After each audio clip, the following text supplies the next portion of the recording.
Qu'est-ce que ça lui fait à Dieu qu'on fasse les mitzvot? Disons par exemple les tefilines. Qu'est-ce que ça peut lui faire que je mette les tefilines ou pas?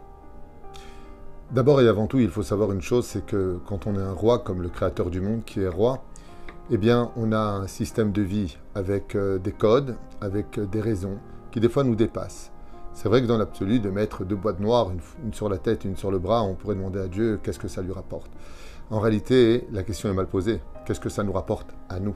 Ce sont certes ses ordonnances à lui, mais les bénéficiaires sont nous-mêmes. Alors, Dieu nous demande, souviens-toi d'où tu es, d'où tu sors et où tu vas.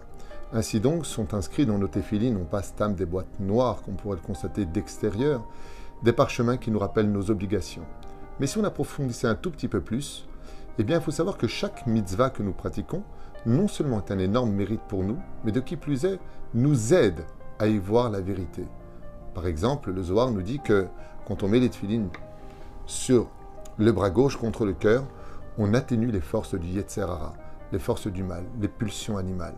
Quand on met les tefilines sur la tête, l'homme pourra Bezrat Hashem beaucoup plus facilement analyser.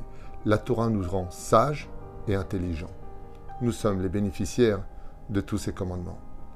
Une fois, le Chafetz Chaim raconte l'histoire d'un homme qui disait à son ouvrier: tu vas, puisque c'est ta dernière journée de travail avec moi, me rendre un grand service. Tu vas prendre, s'il te plaît, à l'épicerie, 4 kilos de riz, 5 kilos de sucre, 3 sacs de pommes de terre. Tu me prendras en même temps toutes les céréales que tu trouveras.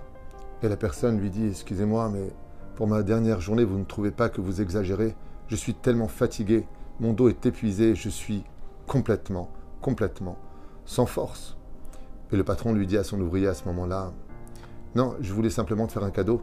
Tout ce que je te demandais, c'était pour que tu les emmènes chez toi et que tu puisses manger pendant une longue période. À ce moment-là, la personne lui dit: j'ai encore de la place sur ma feuille, vous aviez dit on en était où?